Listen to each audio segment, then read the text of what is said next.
Herkese merhabalar. Irmak Örgü İşleri YouTube kanalıma hoş geldiniz.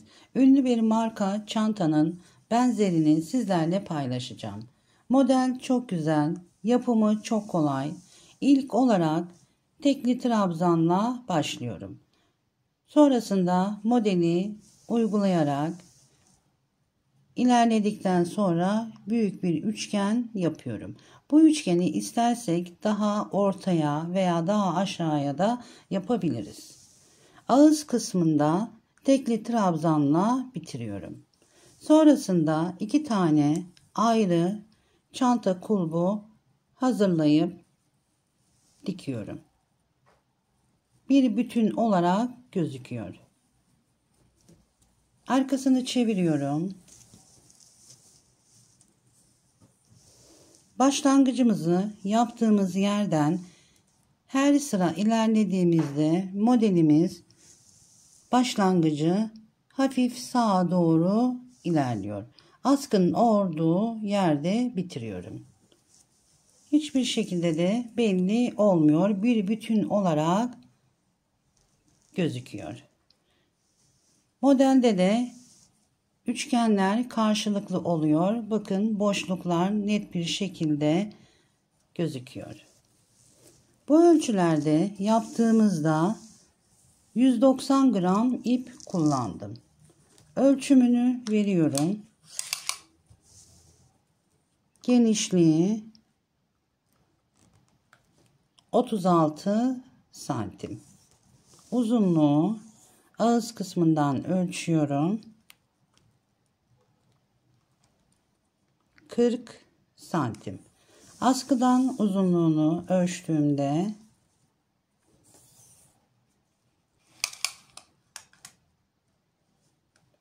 63 santim.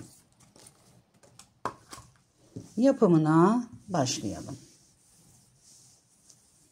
Modelim için kağıt ip kullanıyorum. Kalınlığı ne çok kalın ne çok ince, orta kalınlıkta 3,5 numaralı tığ. İpimi aldım. Bir tane zincir çekip kilitliyorum. 60 adet zincir çekelim. Zincirlerimizi de aynı ölçülerde olmasına dikkat edelim. Ne çok bol ne çok sıkı.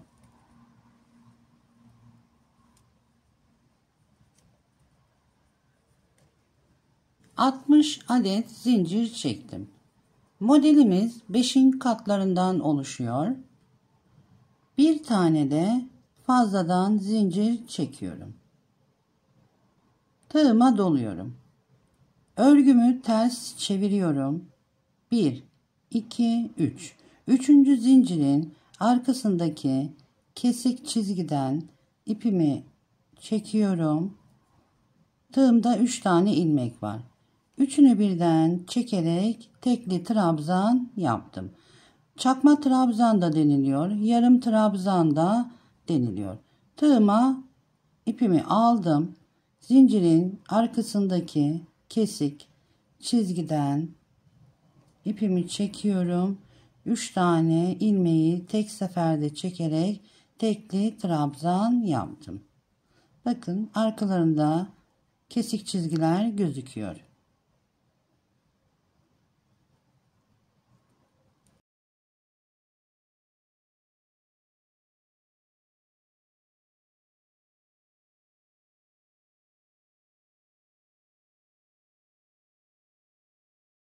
Sıranın sonuna geldim. Tığıma ipimi alıyorum. Son zincirin içerisine batırdım. Kısa ipimi de şöyle ipin üzerine gelecek şekilde alıp 3 tane ilmeği tek seferde çektim. Sıramı tamamladım. 60 trabzan oldu. Karşısına gelecek şekilde tekrardan 60 tane trabzan yaparak toplamında 120 trabzan oluyor. Burada ilmeğimi hafif yükseltiyorum. Tığıma alıyorum. Dönüşümü sağlayacağım. Battığım boşluğa tekrardan bakın batırıyorum. İpimi de tığımın üzerine alarak tekli trabzan yaparak dönüşümü sağladım. Şimdi tığımı alıyorum. Trabzanın karşısına gelen ilk trabzanın boşluğundan bakın şöyle gözüküyor. Alıyorum. İpimi de tığımın üzerine alarak tekli trabzan yaptım.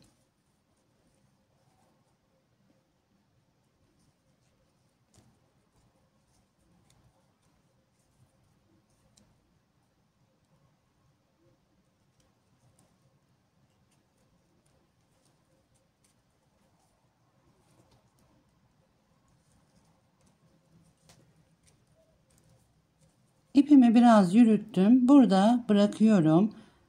İlk başladığım noktayı belirlemek için sıramızı tamamlayalım. Sıranın sonuna geldim. Tığıma doluyorum. Son trabzanın tepe boşluğuna batarak tekli trabzan. İlk başladığımızda bir zincir fazladan çekip 3. zincirin içerisine batarak trabzan yapmıştım. İkinci zincirin yerine tığıma dolayıp son battığım trabzan boşluğuna bir kez daha batarak tekli trabzan yaptım. İkinci zincirin olduğu noktaya batmayıp son boşluğa batarak trabzan oldu. Şimdi burada bakın 1-2 zincir çekip trabzanın tepe noktası. İlmeğimi hafif yükseltiyorum. Trabzanın tepe boşluğuna batırıp ipimi çekip ilmek kaydırdım. 1 2 2 zincir çekerek ikinci sıranın başlangıcını yapıyorum. Tığıma doladım. Bakın zincirin olduğu trabzanın ilk trabzanın tepe boşluğuna batarak tekli trabzan. Tığıma doluyorum. Yanındaki trabzanın tepe boşluğuna trabzan.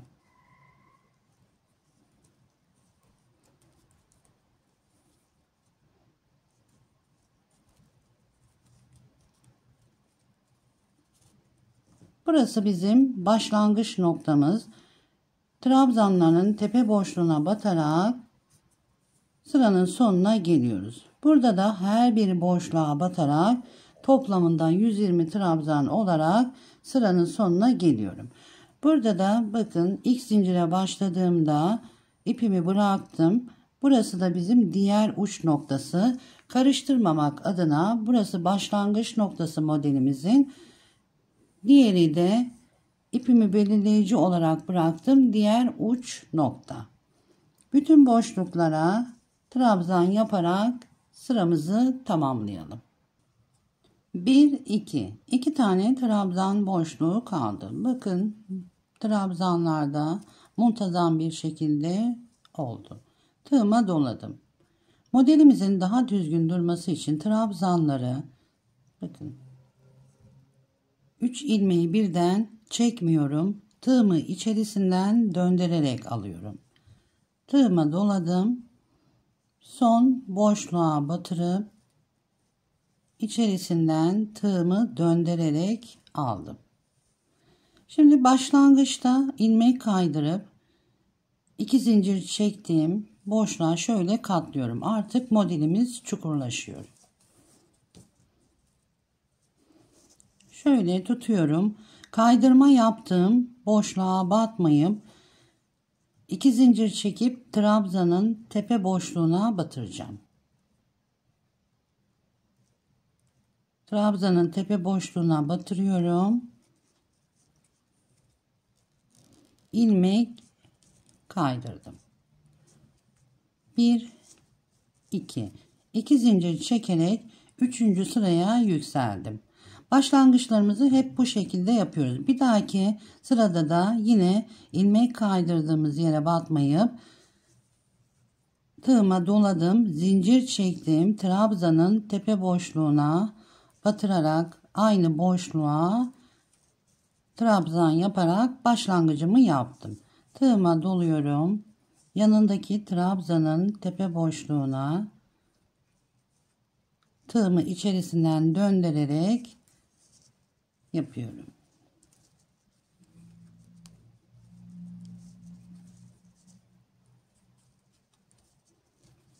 Üçüncü sıradayız. 4 sıra yapıp gelelim. Modelimin 4. sırası tamamladım. Bakın çok güzel oldu.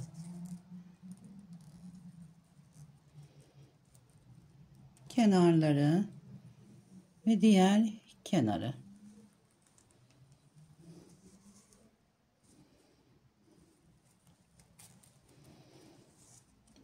Bir tane trabzan boşluğu var. İlmek kaydırarak zincir çekip başlangıcımı yapmıştım. Son trabzanın boşluğuna batırıp tekli trabzan yaptım. İlmek kaydırmayı atlıyorduk. 2 zinciri de geçip trabzanın tepe boşluğuna batırıp ipimi çekip ilmek kaydırarak başlangıcımı yaptım.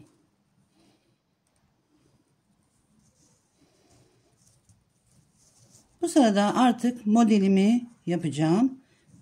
Başlangıçta 1, 2, 3, 4, 5, 6. 6 zincirle başlangıcımı yaptım. Örgümün iç tarafını çeviriyorum. Bakın zincir çekerek ilmek kaydırıp trabzanın ilk boşluğundan itibaren sayıyorum. 1, 2, 3, 4, 5. 5'in katlarından oluşuyor modelimiz. 5. boşluğa batırıp ilmek kaydırarak sabitledim. Bir zincir çektim. Örgümü çeviriyorum. 6 zincir vardı. 1, 2, 3. 3 zincire modelimi yapacağım. İlk zincirin içerisine ipimi çekiyorum. Tığımda 3 tane ilmek var. Üçünü birden çekip tekli trabzan yaptım. Tığıma doluyorum. İkinci zincirin içerisine batırıp yine 3 tane ilmek var. İkisinden alıyorum. Diğer ikisinden de alarak ikili trabzan. Bir doluyorum. Bir doluyorum. 2 kere doladıktan sonra 3. zincirin içerisine ipimi çekiyorum. 4 tane ilmek var. İkisinden aldım. Diğer ikisinden de tığımı alıp diğer ikisinden de alarak üçlü trabzan yaptım. 1, 2, 3. 3 zincir çektim. Sadece başlangıçta 6 zincir çekiyorum. Örgümün iç tarafını çeviriyorum. Şimdi burada işlem yaptığım boşluğu saymıyorum. Yanından itibaren 1, 2, 3, 4, 5. 5. boşluğa ipimi çekip ilmek kaydırarak sabitledim. Bir zincir çekip örgümün düz tarafını çeviriyorum. Tığıma doladım. İlk zincirin içerisine bakın 1, 2, 3. İlk zincirin içerisine tekli trabzan. Doluyorum tığıma. İkinci zincirin içerisine ikili trabzan. Bir dolayım. Bir kez daha dolayarak 3. zincirin içerisine ipimi çekip 4 tane ilmek var. İkisinden aldım. İkisinden de alarak diğer ikisinden de alarak üçlü trabzan oldu. Modelimiz çok basit. Modeli yaptıktan sonra 1, 2, 3. 3 zincir çekip örgümün iç tarafını çeviriyorum.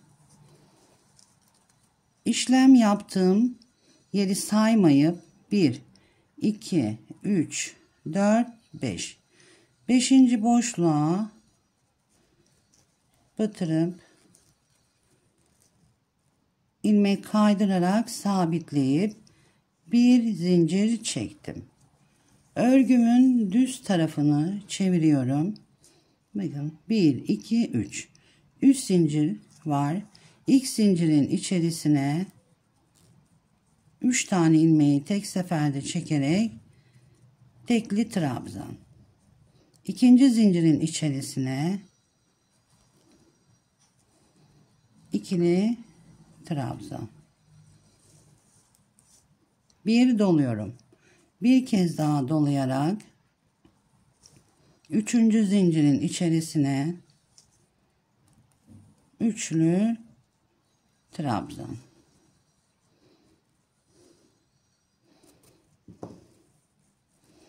Modelimizi yaparak işlem yaptığımız yeri saymayıp ondan sonra 5. boşluğa batarak sıramızı tamamlayalım. Sıramın sonuna geldim. Son üçgeni yaptıktan sonra iç tarafını çeviriyorum. Sayıyorum. 1, 2, 3, 4, 5. Bakın ilmek kaydırdığım boşluk. Zincir çekerek başlamıştım. Tam orta boşluğa geliyor. İpimi çekiyorum. İlmek kaydırdım. Bir zincir çekip örgümün düz tarafını çeviriyorum. İlk zincirin içerisine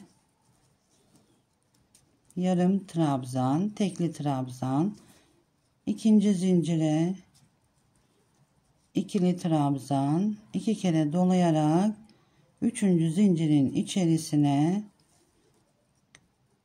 uzatarak örüyorum. Bakın 2, 3, üçlü trabzan.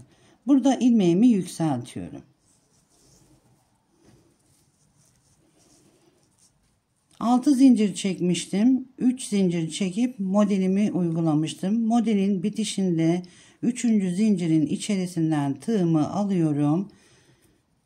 İlmeğimi içerisinden çekip başlangıçta 6 zincir çekiyorduk. 1, 2, 3, 4, 5, 6. Bakın boşluklar karşılıklı geliyor. 12. üçgenler uç noktaya geliyor. Toplamında 24 üçgen oldu.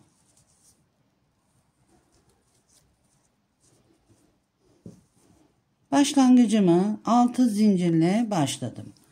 Örgümü çeviriyorum.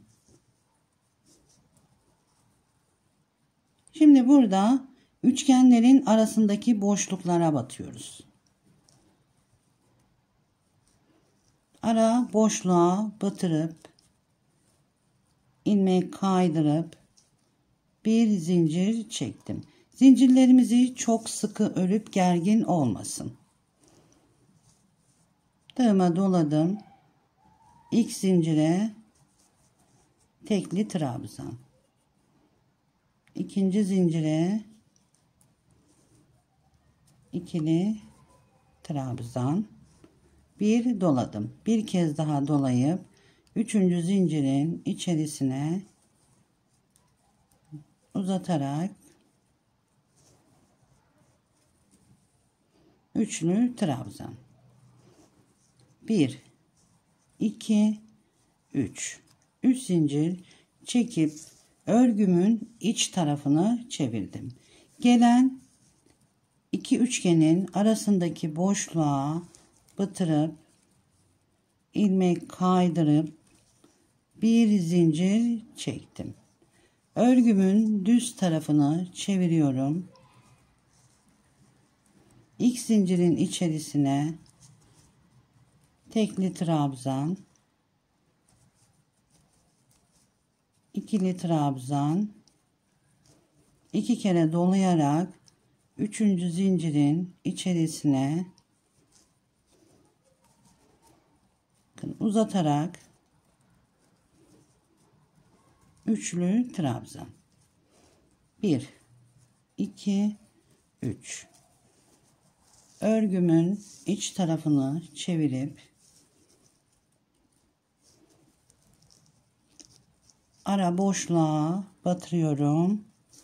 Bir zincir çekerek örgümün düz tarafını çevirdim. Tığıma doluyorum. İlk zincirin içerisine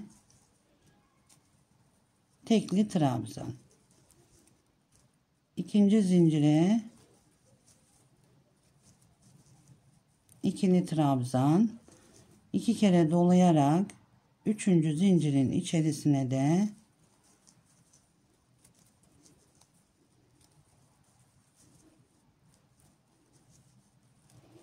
üçlü trabzan. Ara boşluklara batarak sıramızı tamamlayalım. İkinci sıranın sonunda modelimiz ortaya çıktı. Çok güzel oldu. Bakın boşluklar gözüküyor. Model karşılıklı geliyor. Sıranın sonunda 3 zincir çektim. Şimdi şurası bizim başlangıç noktası. İç tarafını açıyorum. Başlangıç noktası 2 üçgenin arasındaki boşluğa batırıyorum. İpimi çekip ilmek kaydırıp bir zincir çektim. Örgümü çeviriyorum.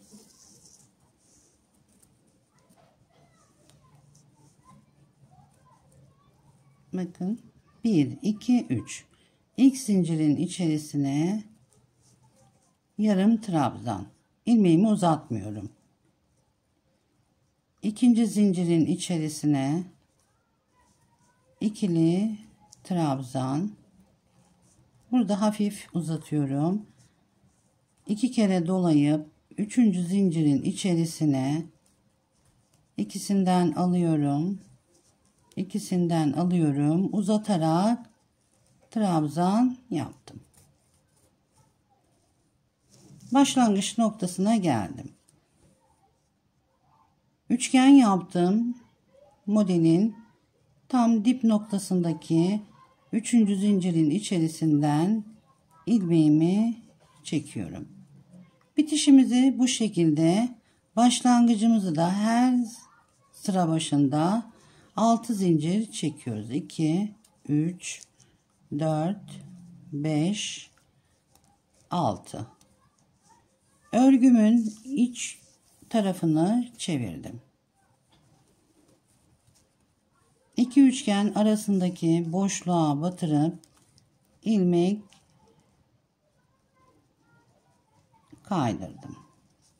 Bir zincir çekip örgümün düz tarafını çeviriyorum.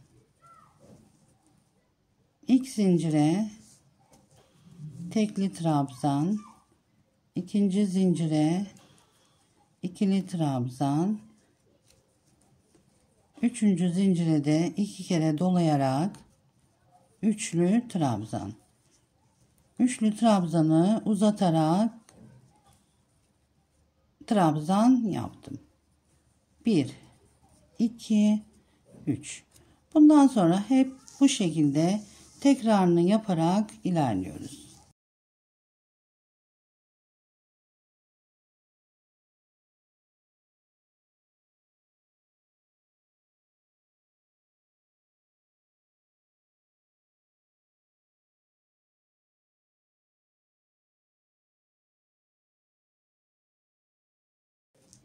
Üçlü trabzan yaptım.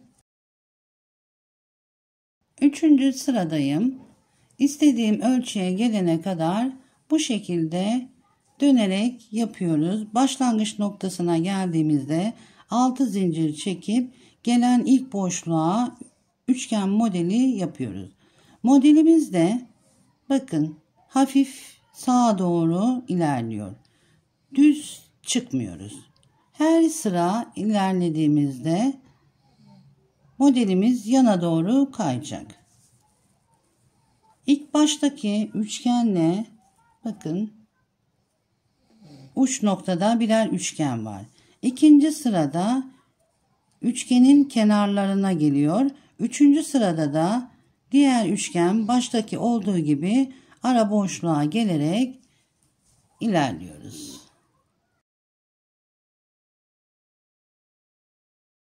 12. sıraya kadar geldim. Ortasında bıraktım. Şöyle göstereyim. Bakın boşluklar gözüküyor. Modelim tam karşılıklı birbirine eşit şekilde ilerledim. Çapraz olarak sayıyorum sıralamamı. Başlangıç noktası 1, 2, 3, 4, 5, 6, 7, 8, 9, 10, 11. 11. sırayı tam yaptım. Kenarlarda bir tane üçgen olacak şekilde. 12. sırada bakın tam ortasında bıraktım. Buradan sayıyorum. Kenardakini de sayarak 1, 2, 3, 4, 5, 6. Bu taraftan da 1, 2, 3, 4, 5, 6. 7. üçgenin tam ortasında işaretimle belirledim. Burada büyük üçgeni yapacağım. 12. sıradaki üçgeni sayıyorum. 1, 2, 3, 4, 5, 6. Başladığım noktayla üçgenle karşılıklı geliyor.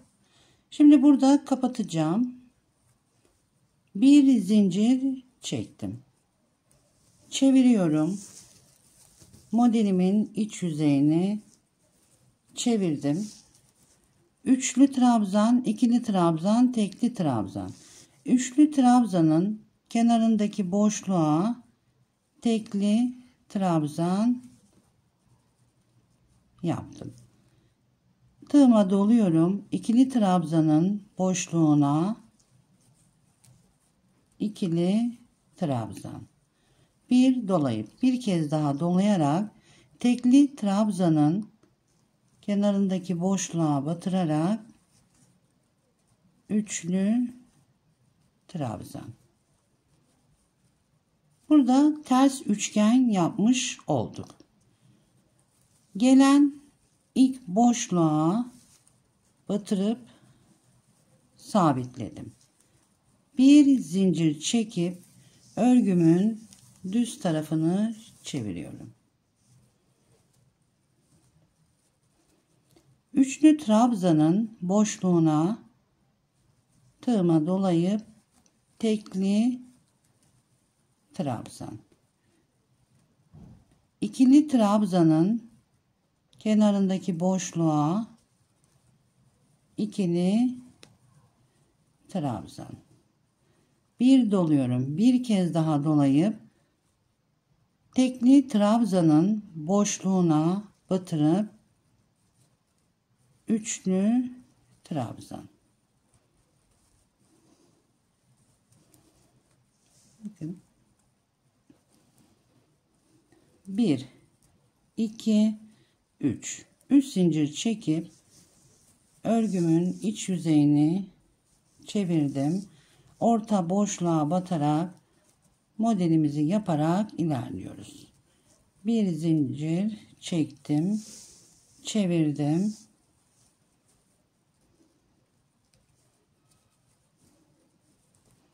Tekli trabzan, ikili trabzan, iki kere dolayarak üçlü trabzan yaptım.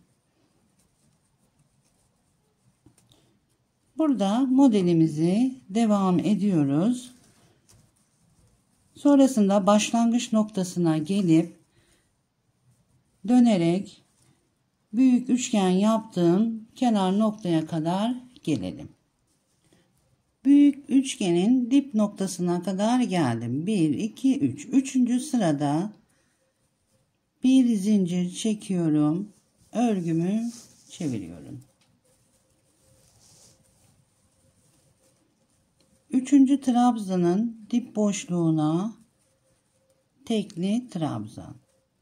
İkinci trabzanın kenar boşluğuna ikili trabzan. 2 kere dolayarak tekli trabzanın boşluğuna üçlü trabzan.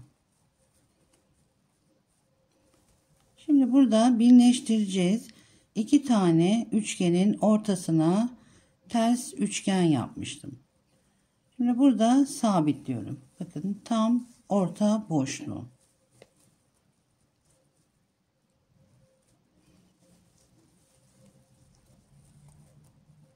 Sabitliyorum. Bir zincir çektim. Örgümü çeviriyorum.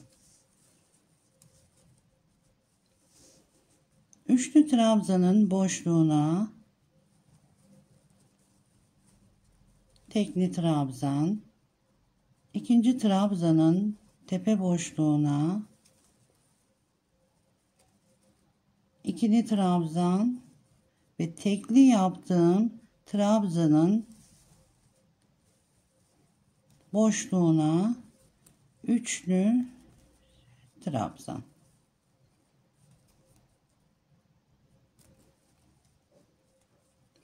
Bir zincir çektim.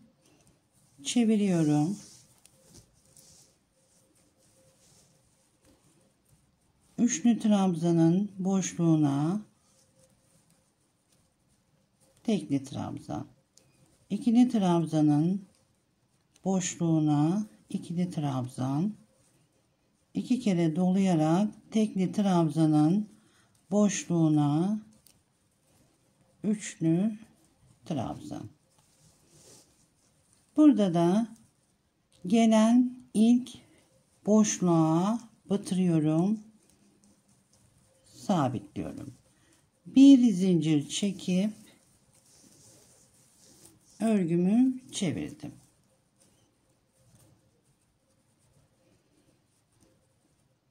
Tığıma doladım. Bakın 3. trabzanın boşluğuna tekli trabzan. İkili trabzanın boşluğuna ikili trabzan. 2 kere dolayarak tekli trabzanın boşluğuna üçlü trabzan. Modelimiz burada bitti. 1, 2, 3. Modelimizi aynı şekilde boşluklara batarak devam ediyoruz. Modelin olduğu uç noktaya modelimi yaparak geldim. 4. sırasında bir zincir çekip örgümü çeviriyorum. Üçlü trabzanın boşluğuna tekli trabzan. İkili trabzanın boşluğuna ikili trabzan. 2 kere dolayarak tekli trabzan boşluğuna üçlü trabzan. Şöyle çevirdiğimde 2 tane üçgenin ortasında tekli trabzanla bitirmiştim. Üçlü trabzan bitiyor. Tekli trabzanın boşluğuna, bakın ara boşluğuna tığımı batırdım. İlmek kaydırarak sabitleyip bir zincir çektim. Örgümün düz tarafını çevirdim. Bakın, üçlü trabzanın olduğu boşluğa tekli trabzan. İkili trabzan boşluğuna ikili trabzan. 2 kere dolayarak tekli trabzanın olduğu boşluğa üçlü trabzan. Bir zincir çekip örgümü çeviriyorum. Üçlü trabzan boşluğuna tekli trabzan, ikili trabzan, 2 kere dolayarak tekli trabzan boşluğuna üçlü trabzan. Eğiyorum. Şu şekilde tuttuğumda üçlü trabzandan sonra tekli trabzanın boşluğuna ilmek kaydırıp bir zincir çektim. Tığıma dolayıp üçlü trabzanın boşluğuna tekli trabzan, ikili trabzan, 2 kere dolayarak tekli trabzanın tepe boşluğuna üçlü trabzan. Bir zincir çekip çeviriyorum.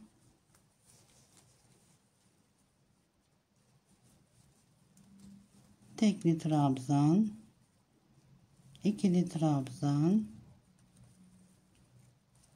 2 kere dolayarak tekli trabzanın boşluğuna üçlü trabzan.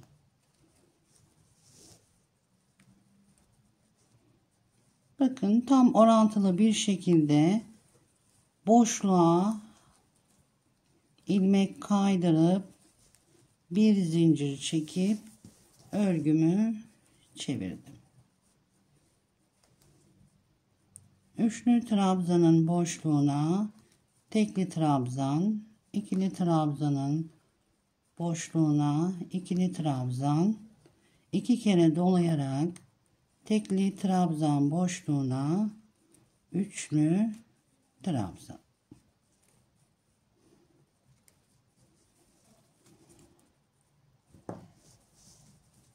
Modelimiz burada bitti. 4. sırasında.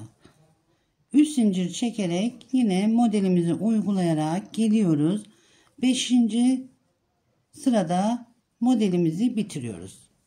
Sonrasında da tekrar gelerek modelimizi üzerlerine öreceğiz. Modelim burada bitti. Çok güzel oldu. 1, 2, 3, 4, 5. 5 sıra tamamladım. Şimdi üzerine modelimizi uygulayarak ilerleyeceğim.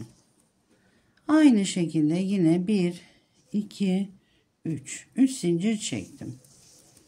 Örgümü çeviriyorum. Bakın iç kısmında da üçgen çok güzel oldu. Burada şimdi üçlü trabzanın bitiminde tekli trabzan yaptığımız boşluğun bakın arasındaki boşluğa batırıyorum. İpimi çekip sabitliyorum. Bir zincir çekip modelimizi yapıyorum. Tekli trabzan, ikili trabzan ve üçlü trabzan.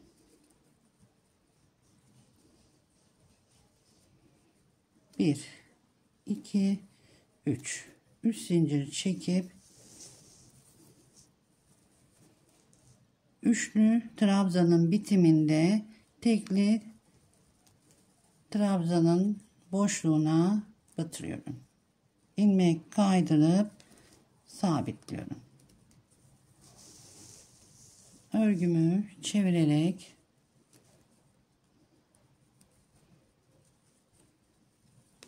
tekli trabzan, ikili trabzan, 2 kere dolayarak üçlü trabzan.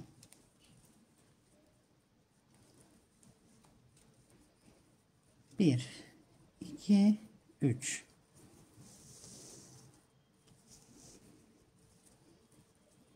Tekli trabzanın boşluğuna batırıp ilmek kaydırıp bir zincir çekerek aynı işlemi yapıyoruz.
Son boşluğa batırıp modelime devam ediyorum.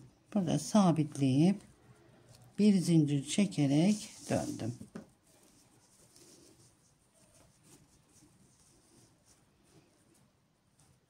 Birinci sırasını tamamladıktan sonra üst sıra yapıp gelelim. Modelin üzerine 3 sıra yaptım. Çantanın ağız kısmında da başta yaptığımız gibi tekli trabzan bir sıra yaparak tamamlıyorum.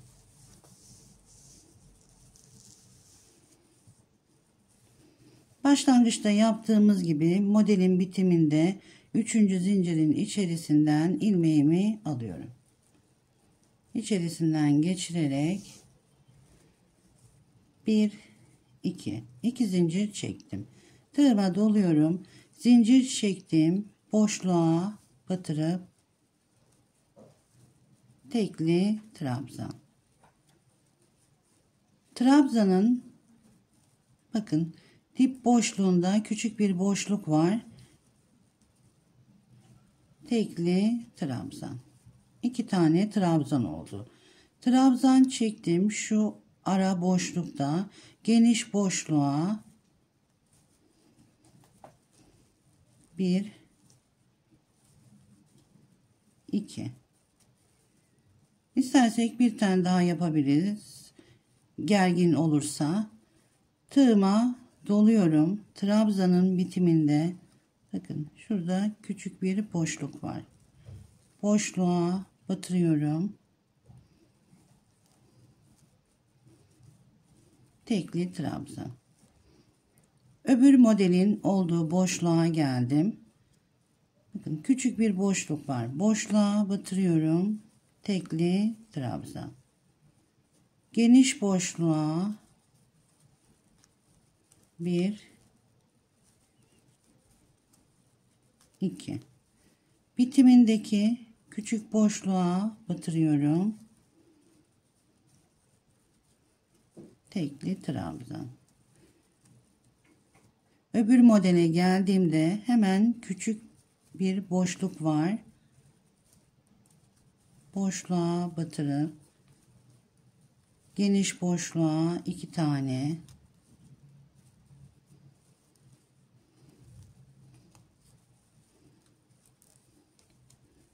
bitimindeki boşluğa batırıyorum.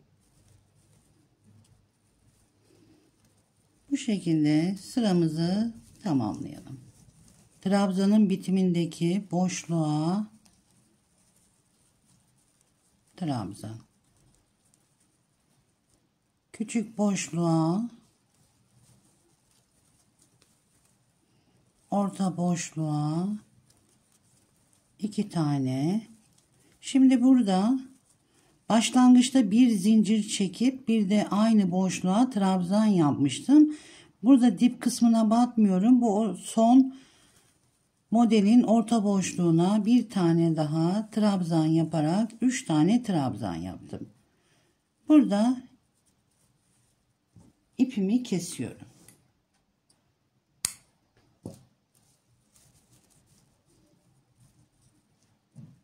ipimi çıkarttım. Bakın, ilk trabzanın tepe boşluğundan ipimi içeriye alıyorum. Dış kısma. Burada da çantanın ağız kısmı, iç kısmındaki 2 ilmekten tığımı içeriye aldım. İlmeğimi sıklaştırıyorum. İpimi içerisinden geçirerek iç kısma aldım. Çantanın kulbu için şöyle dikmek için biraz pay bırakıyorum. Bir tane zincir çekip kilitledim. 1 2 3 80 adet zincir çekeceğim. 80 adet zincir çektim. Örgümü ters çeviriyorum. Arkasındaki kesik çizgilerin içerisine sık iğne yapacağım. İlk zinciri bırakıyorum. 80. zinciri 79. zincirin kesik tarafından bakın ipimi çekiyorum. Sık iğne yapıyorum. Yanındaki zincirin kesik çizginin içerisinden ilmeğimi alıyorum. 2 tane ilmeği tek seferde çekerek sık iğne yaptım.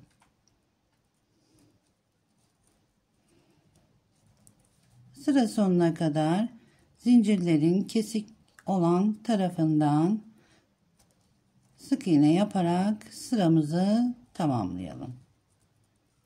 Sık iğne yaparak sıramın sonuna geldim. Son zincirin içerisine bir sık iğne. Kısa ipimi de ipimin üzerinden geçiriyorum. Gizlemiyoruz. Çantaya dikeceğiz ipimizi. Aynı boşluğa bir sık iğne. 2 oldu. Tekrar aynı boşluğa bir tane daha sık iğne yaparak dönüşümü sağladım. Şimdi gelen ilk sık iğnenin boşluğuna bir sık iğne.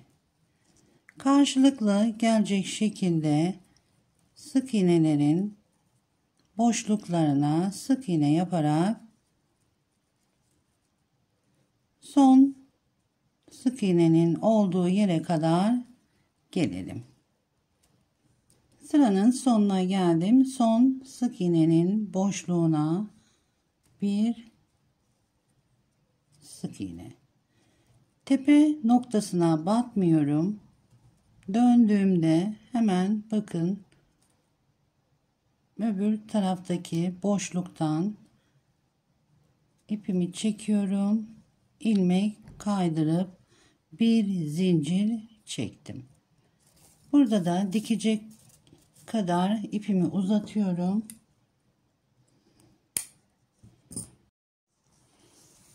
Askının ölçümünü veriyorum dikmeden önce. Uzunluğunu çantanın gövdesi bittiği için rahatlıkla kendimize göre ayarlayabiliriz. 52 santim uzunluğunda. Çantanın ölçüsü de askıyı dikmeden önce çantamızı buharlı ütüyle ütüleyelim. Uzunluğu 40 santim. Taban genişliği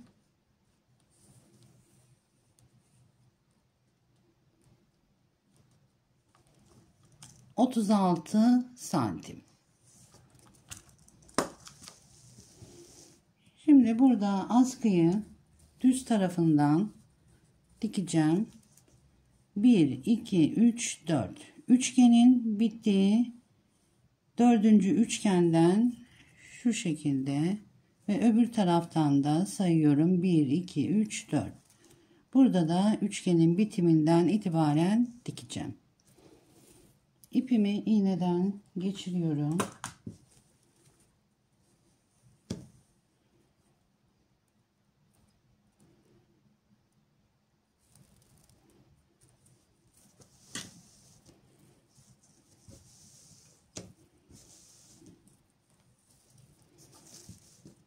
1, 2, 3, 4. Üçgenin bitim hizasından modelimin de düz tarafını dışarıya bakacak şekilde üçgenin hizasına getiriyorum.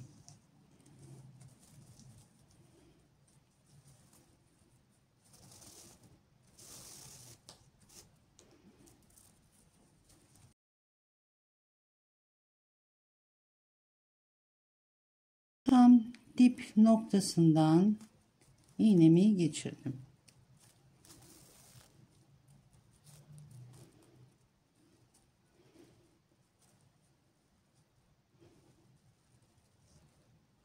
Hem çantayı ve hem askının ilmeğinden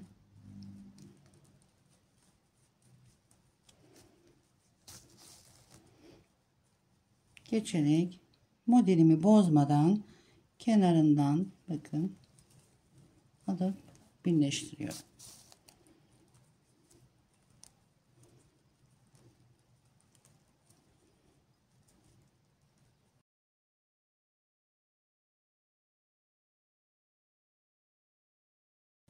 Buradan da trabzanın hizasından dışarıya alıyorum.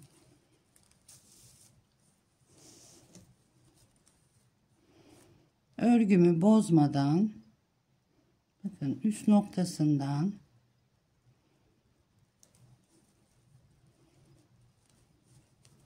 askının kenarından birleştirdim.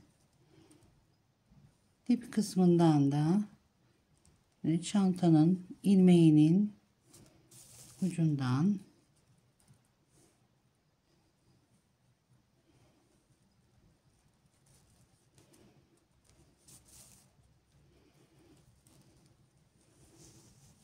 ve yine aynı şekilde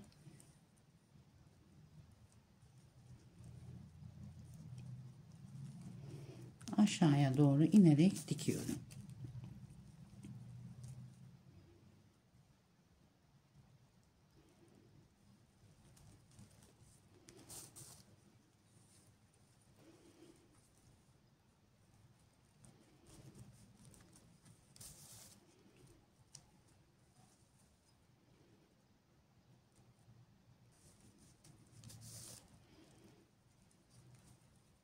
Güzel bir şekilde sabitledim.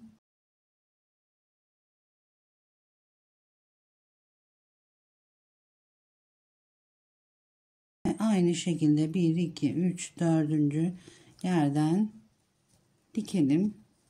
Sonrasında da bütünüyle ütüleyerek bitiriyoruz. Modelim bitti. Çok güzel oldu.